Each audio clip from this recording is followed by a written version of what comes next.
Hello my dear friends, and welcome back to another Bad Batch video. Just as I've been doing the last couple of days, I want to focus on a couple of tidbits from the Bad Batch premiere that I've thought about and that I want to contribute my theories to, and we're going to have fun speculating just a little bit. We're going to talk about the connection between Palpatine, Omega, and further down the line Rey's dad, Dathan. Now, a lot of fans were disappointed that the Bad Batch is already going there. Some are saying they should have given it a bit of time.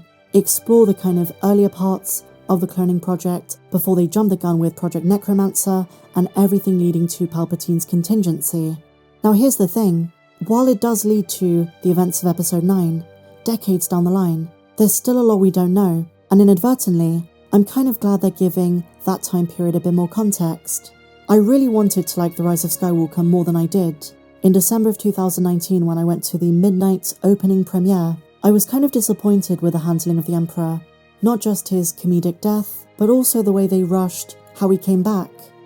The novelization does touch upon this in a bit more depth, but as someone who loved the Dark Empire comics, as someone who's always been a fan of the Emperor's eventual return and the dark ways he cloned himself, his obsession with midichlorians, all of that kind of stuff, I was hooked. But I came away very, very disappointed. They didn't elaborate on the mechanisms of his return. It was great to see Ian McDiarmid back, great to hear him say some classic lines like, "The dark side of the Force is a pathway to many abilities some consider to be unnatural."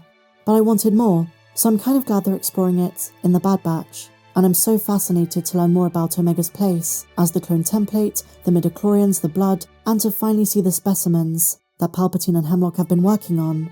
But there is one element they've particularly answered, the origins of Rey's father, Dathan. We're still a few years out from when he was created, and he was made on Exegol, not Wayland. That being said, we understand why he was rejected as the Emperor's son, and why he was seen as defective. As seen in the Bad Batch Season 3, which is set during the Dark Times, the Empire's Advanced Science Division is hard at work. Clone experimentation, Project Necromancer, the ultimate goal being to create viable clone host bodies for the Emperor to transfer his essence, in the event of his death. This means a clone body that is able to hold a high midichlorian count, presumably from his blood, although as I said in yesterday's video, there could be some other factors at play. And now we know Palpatine struggled for many years, even after discovering Omega's DNA was the ideal. The task was easier said than done, and Rey's father Dathan, who we saw in flashbacks in episode 9, represents one of Project Necromancer's key challenges. Having been created as a genetic strandcast with low force sensitivity, while he was otherwise pretty healthy, Dathan carried an extremely low force sensitivity and the potential to wield a high M count, despite being created from the aforementioned genetic template, meaning he was viewed by the Emperor as a failure beyond continuing Palpatine's bloodline. But the Bad Batch's third season has confirmed, Omega is the most valuable thing to the Empire at this stage. Her rare genetic makeup, and we have various theories as to why she has this potential in her DNA. Did the Kaminoans try to clone some kind of force-sensitive clone army behind everyone's back?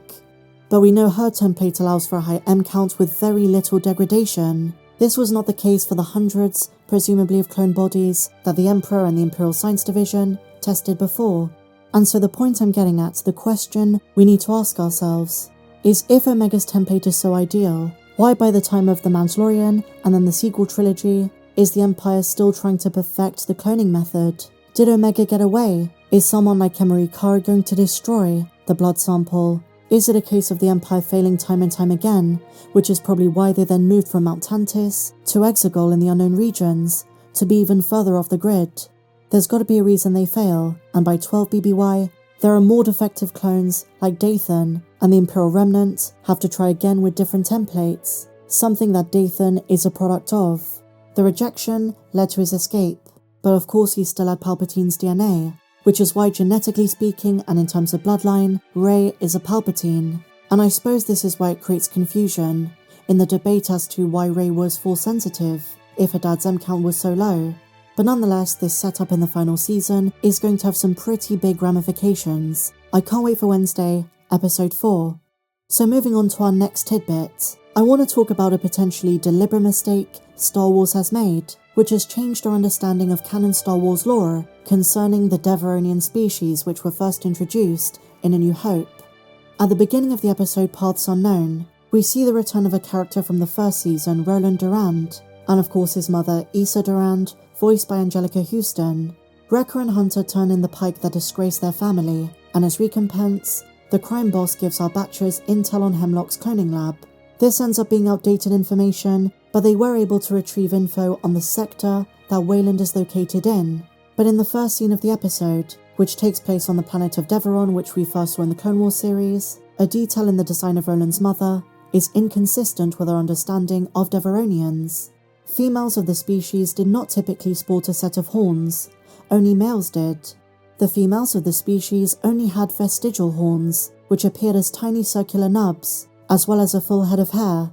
But as you noticed in the episode, Issa does have 2 magnificent, full horns, which not only is peculiar but also goes against our understanding of dimorphism within the species. Some say this is a crown, a headdress, that she wears over the vestigial horns to show power and for symbolic dominance. While this was a possibility a couple of days ago, it seems to have been debunked. These are definitely her horns. This would be a new concept in the world of Devaronians. Their canon biology is further documented in the High Republic Out of the Shadows, where it's confirmed that dimorphic differences are pretty pronounced and distinct. Aside from the horns, another key difference in female Devaronians is that they possessed a thin coat of grey fur on their bodies, whereas male Devaronians were bald, although they could grow beards and sideburns, facial hair.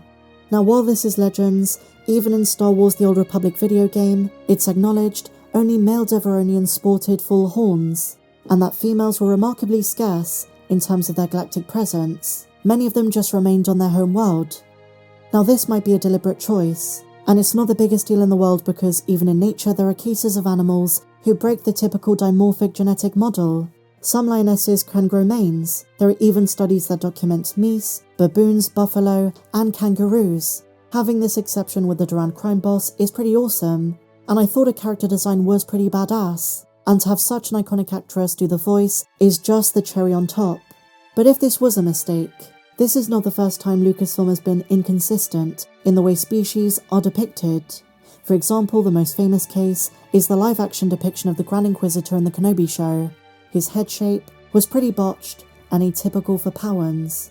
In the Book of Boba Fett, one of the Twi'lek servants at Garth of Whip Sanctuary that was male had ear cones, which typically only the females had. So just a couple of things for the Bad Batch in this video, guys. What did you think? Let me know your thoughts down below. Are you happy with the way they're progressing Palpatine's cloning plot? Share your thoughts on everything we spoke about in the comments down below. And if you enjoyed this video, please be sure to give me a big fat thumbs up, subscribe if you're new, and I'll see you in the next video. May the Force be with you, always.